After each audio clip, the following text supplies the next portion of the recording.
طول عمر اي حد عايز يتعلم شيء فبياخد كورس بشيء وشوية. من فترة كده كنت بسأل على كورس تسويق وكورس برمجة، فلقيت ان كورس التسويق عامل 1500 جنيه، ولقيت ان كورس برمجة عامل 3000 جنيه. بس قلت طب ليه ما اتعلم على النت احسن واوفر الفلوس اللي هدفعها دي؟ هتقولي ازاي ده اذا كان اغلبية المواقع بتشرح الكورسات بشيء وشوية. يعني انا لما دخلت على اكاديمية حاسوب عشان اسأل على كورس تطوير واجهة المستخدم، فلقيت ان سعره عامل $290.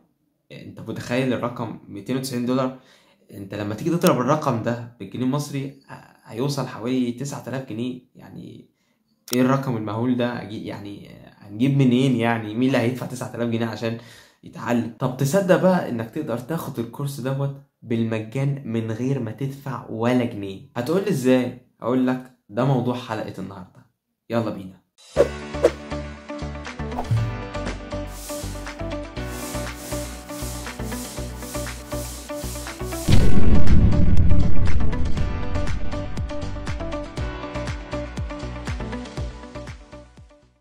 السلام عليكم ورحمة الله وبركاته. معاك أخوك محمد. أنت تقدر تاخد كورس مجاني، وكمان يعني أنت تقدر تاخد شهادة بعد ما تخلص الكورس عادي من غير ما تدفع ولا جنيه وتاخد شهادة. يعني أغلبية الكورسات أنت بتدخلها على الأرض فبيطلب منك فلوس. يعني مثلا أنا لما كنت في تالتة إعدادي فكنت خدت كورس إنجليزي، فلما جيت أطلع شهادة ختم النصف خدوا مني حوالي 290 جنيه، بس ده في الخصم. تخيل بقى لما يكون من غير الخصم هتوصل حوالي 500 جنيه، يعني في فرق. اما الموقع ده اللي هنشرحه النهارده ان شاء الله، بعد ما تخلص الكورس هتاخد شهادة منه وتقدر تطبعها بكل سهولة. موضوعنا النهارده هيتكلم عن منصة معارف. منصة معارف من افضل المنصات اللي بتديك كورسات مجانية، وانا شخصيا واخد منهم شهادة السنة اللي فاتت وانا لما كنت في ثالثة اعدادي. السنة كده هجيبها كده لحظة. اهي الشهادة اللي خدتها من منصة معارف، انا واخدها 18/4/2022. هتقولي يا محمد ازاي هاخد الدورة اللي انا عايزها واخد الشهادة زي ما انت خدت الشهادة دي؟ هقول لك تعالى ننتقل لجهاز الكمبيوتر عشان نتعرف خطوة خطوة ازاي نسجل في الدورة اللي احنا عايزينها بكل سهولة. يلا بينا. في مهمة لتطوير ورفع مستوى وكفاءة شبابنا العربي، أنشأنا منصة معارف التعليمية. منصة معارف هي منصة تعليمية سعودية تهدف إلى زيادة وعي ومعرفة شباب العالم العربي عن طريق تقديم آلاف الدورات المجانية في كافة المجالات، مثل التصميم، البرمجة، التسويق، اللغات، العمل الحر عبر الإنترنت، وإدارة وتجارة الأعمال، والكثير من المجالات الأخرى. منصة معارف تجلب لك أكثر من 6500 مصدر تعليمي عربي في مكان واحد وبشكل مجاني. يحصل كل مشارك على شهادة مجانية في نهاية كل دورة، كما أننا نوفر خدمة إنشاء سيرة ذاتية احترافية أيضا بشكل مجاني. منصة معارف، دوراتك التعليمية في مكان واحد. لمزيد من المعلومات تواصلوا معنا www.maarif.com. احنا دلوقتي كده على جهاز الكمبيوتر عشان نتعرف على منصة معارف. تمام، اول حاجة كده هنضغط على جوجل كروم عشان ندخل على المنصة. طبعا المنصة هسيبها لك في مقالة تحت في وصف الفيديو. هندخلنا مباشرة على صفحة جوجل، وهنكتب في السيرش منصة معارف. منصة معارف وندوس انتر. هنروح في اول الصفحة هنلاقي في اول خيار منصة معارف، اكبر منصة كورسات تعليمية وتدريبية في الوطن العربي. هنضغط على اول خيار ده، هيدخلنا مباشرة على صفحة منصة معارف.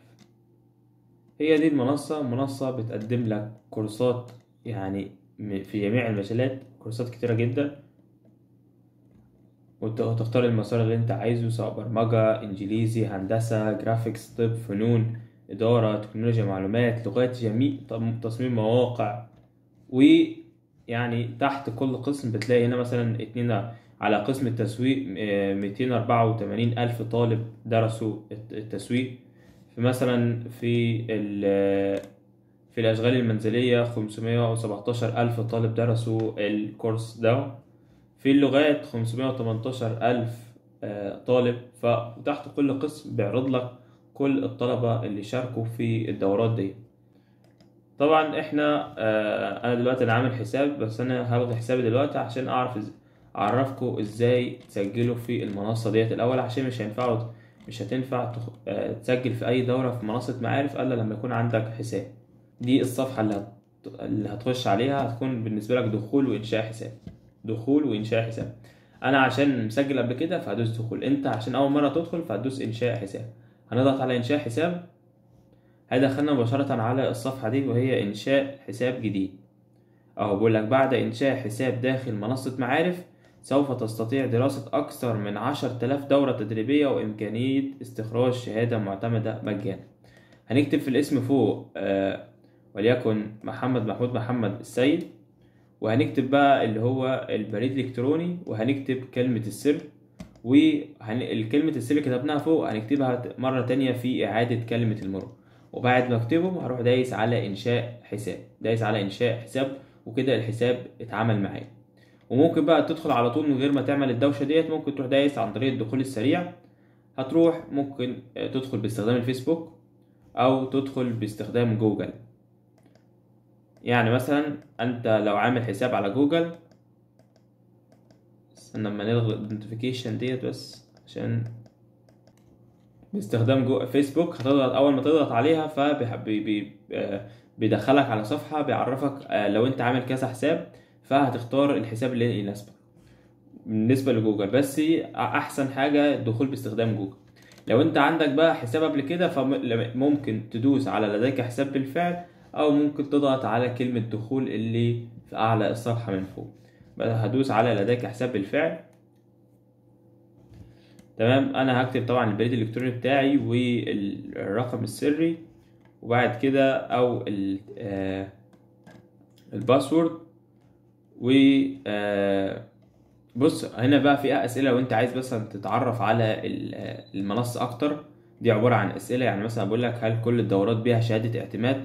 جالك منصه معارف تحتوي على اكثر من 12,000 دوره و160,000 درس تعليمي، ولكن ليست كل الدورات بها اعتماد.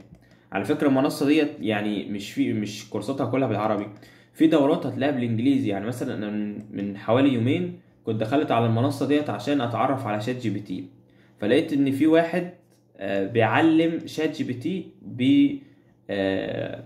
بيتكلم بالانجليزي، يعني امريكي بان او اعتقد او مش عارف ايه بالظبط، بيشرح وبتاخد منه شهاده على اعتقد. طبعا في ناس اعتقد ان هي مش عارفه ايه شات جي بي تي، ان شاء الله بنتكلم عنه في فيديوهات تانية. تمام، هنا بيقول لي ما هي الدورات المعتمدة؟ قال لك منصة معارف في الأساس هي محرك بحث يقوم بجمع الدورات على شبكة الإنترنت ويجلبها إليك بكل بساطة، ومع ذلك يقوم فريق عمل المنصة بالتأكد من الدورات ومراجعتها والتحقق من كم الاستفادة منها، وبعد ذلك يقوم بتحويلها لدورة معتمدة. ويمكن مشاهدة الدورات المعتمدة داخل المنصة من هذا الرابط. يعني انت لو دخلت على الرابط دوت، يعني لو دخلنا على الرابط ده كده فهيدخلنا على صفحة جديدة، مش عارف الصفحة دي انا اول مرة ادخل عليها، هدينا بنجرب كده عشان نلم كل حاجة. دخلنا على صفحة جديدة اهو، بيقول لي خطوات بسيطة تطور حياتك من خلال مسارات تعليمية. طبعا دي اعلانات. عندك انشاء حساب مجاني، اختيار المسار التعليمي، وطلب شهادة اعتماد عن طريق دي. طبعا دلوقتي احنا بنسجل دخول، فاحنا هنكتب بريد الكتروني والرقم السري وبعد كده ندوس دخول. دي اهم حاجه لازم تعملها عشان مش هتقدر تسجل في اي دوره الا لما يكون عندك حساب. تمام، دخلنا بقى على الصفحه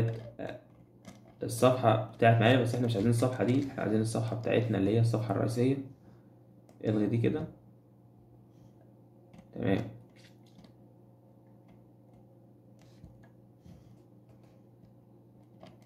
دي بقى طبعا الصفحات. تقدر تنشئ سيرتك الذاتية، تحلل شخصيتك الآن، التبرع لمنصة معارف. يعني انت ممكن لو انت مثلا معاك فيزا تتبرع لمنصة معارف، التأكد من صحة الشهادة، والإعلان داخل المنصة لو انت عايز تعمل إعلان داخل المنصة. طبعا الإعلانات في منصة معارف دي إعلانات مزعجة، فانت ممكن تلغي الإعلانات، وانا هقول لك تلغاها ازاي. بس لما تيجي تلغي الإعلانات هتحتاج لازم يكون معاك هتدفع فلوس كل شهر باين عشان تلغي الاعلانات. هنا بيقول لي هل يمكن تعديل الاسم بعد اصدار الشهاده؟ نعم، يعني انت ممكن لو انت مثلا عملت شهاده وعايز تعدل الاسم، نعم يمكنك التعديل، ولكن لمره واحده فقط، يعني مره واحده فقط، بعد كده مش تقدر تغير. فلديك محاوله بعد الانشاء الاول، وفي حاله رغبتك بتعديل الاسم اكثر من تلك المرتين يجب ان تتواصل معنا عن طريق صفحه اتصل بنا. يعني انت لو انت مثلا غلطت وعايز وعملتها اكتر من مرتين وعايز تتواصل معاهم عشان تغير اسم، فانت تدخل على صفحه اتصل بنا. صفحه اتصل بنا، هتدخل على صفحة اتصل بنا وهتتواصل معاهم. تمام، ندوس على دخول عشان ندخل على المنصة.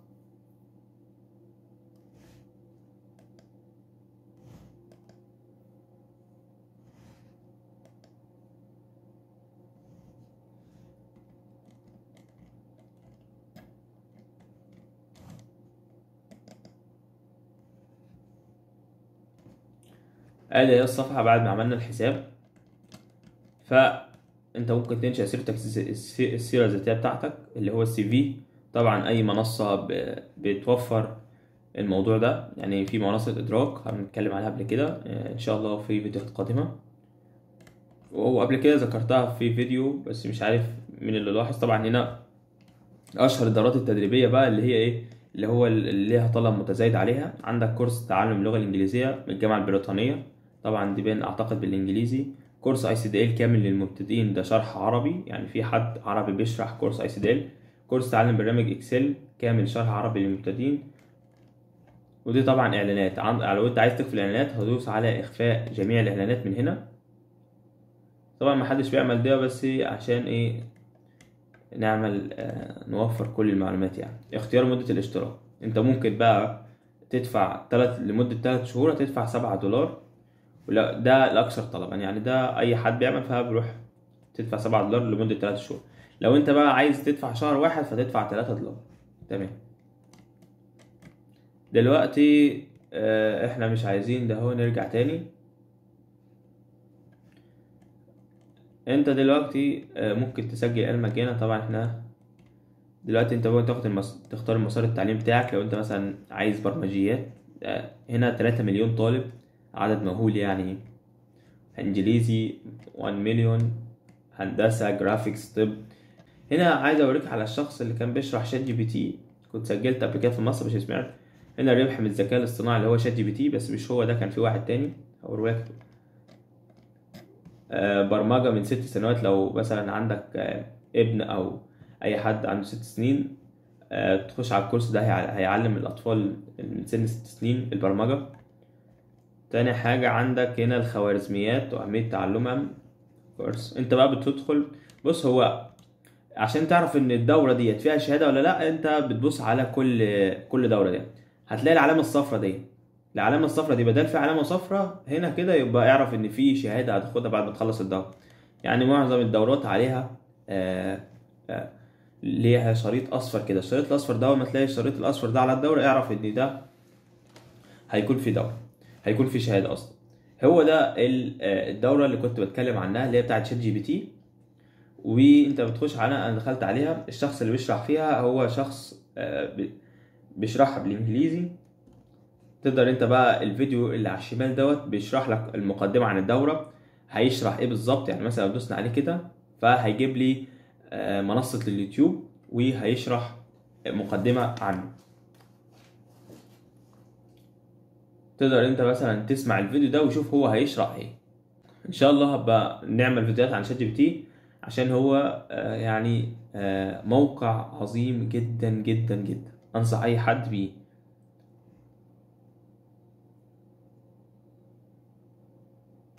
هنا بقول لك for beginners، يعني للمبتدئين.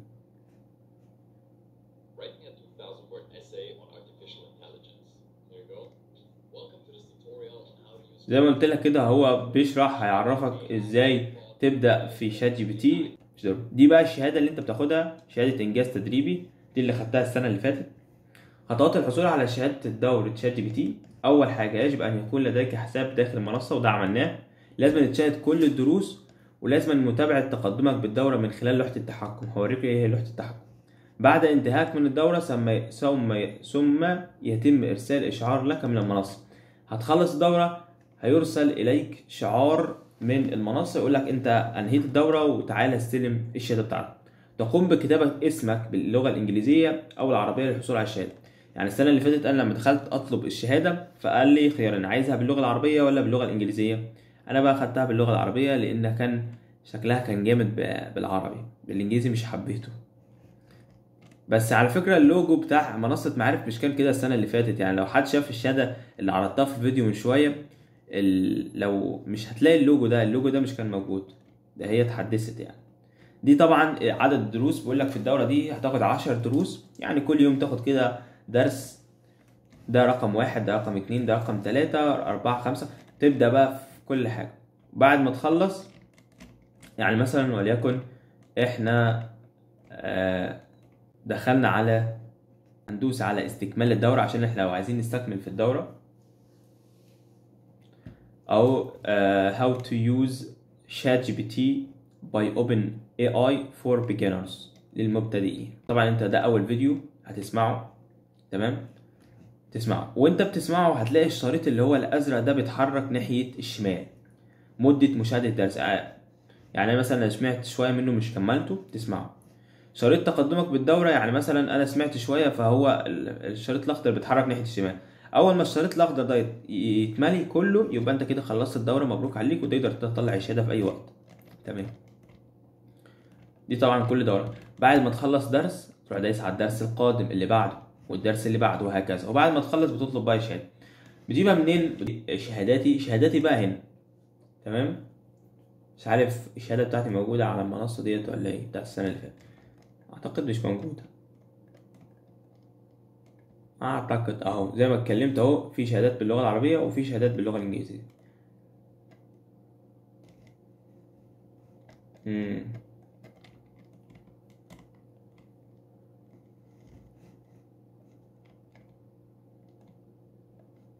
نصائح صوتية مفيدة يعني ممكن تسمعها. يعني هنا ممكن تحذف الدورة اللي انت سجلت فيها من هنا، ما هو عشان قالك لازما تشوف اول 30 ثانية في اول فيديو في اول دورة هتشوفها عشان الدورة تتسجل عندك، تمام؟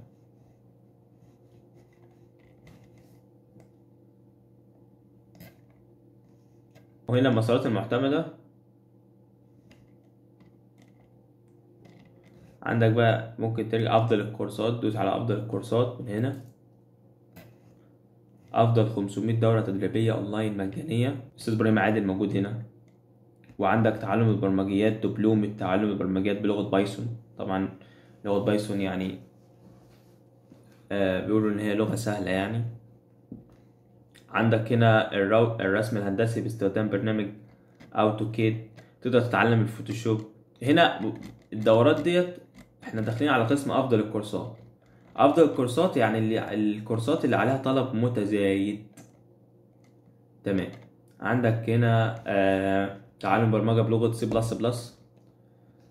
وهنا انصح اي حد عايز يتعلم انجليزي في الاستاذ ابراهيم عادل، من افضل المدرسين اللي بيشرحوا اللغة الانجليزية، وهو اول واحد في العالم بيشرح اللغة الانجليزية. القناة بتاعته على اليوتيوب يعني من اولى القنوات في العالم اللي بتشرح اللغة الانجليزية.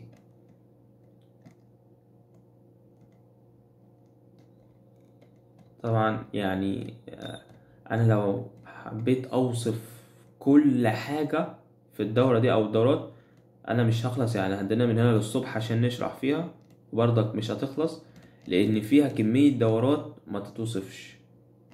تقدر تتعلم اللغة الألمانية، يعني لغات كل حاجة تلاقيها هنا.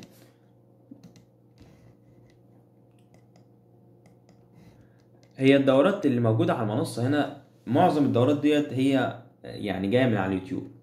بس انت عشان تمشي في مسار معين، تمشي في دورة كاملة، فمنصة معارف هتبقى يعني منسقة الدورة بتاعتك أحسن من اليوتيوب. يعني انت لما تيجي تبحث عن دورة مثلا على يوتيوب فهتلاقي في دورات كتير، فانت مش هتعرف تختار. فانت لما تدخل هنا هتاخد الدورة بشكل سلس، يعني هتخلص الدرس اللي بعده، الدرس اللي بعده، على طول كده، وبعد كده تخلص وتاخد الشهادة بعد ما تخلص. تمام، ده كان منصة معارف. ان شاء الله هبقى نتكلم عن منصات تانية غير منصة معارف، بس منصة معارف من افضل المنصات اللي بتشرح دورات، يعني زي ما قلت لك 10,000 دورة، يعني كتير جدا يعني. واحلى حاجة ان كل حاجة، يعني كل قسم معرفك مين كم طالب درس في القسم ده. بس كده، اتمنى تكونوا استفدتوا في الفيديو ده ولو معلومة واحدة. طيب انت لو عايز بقى توصل للمنصة ديت، ممكن تكتبها على جوجل عادي، مش في اي مشاكل. وممكن بقى هسيب لك في وصف الفيديو زي ما قلت لك في اول الفيديو مقالة كاملة بتتحدث عن منصة معارف، لو انت عايز تقرأ عنها كتير، يعني لو عايز تعرف معلومات عنها اكتر واكتر. فانت انا هدخلك على صفحة اسمها صفحة كل ما تريد معرفته عن منصة معارف.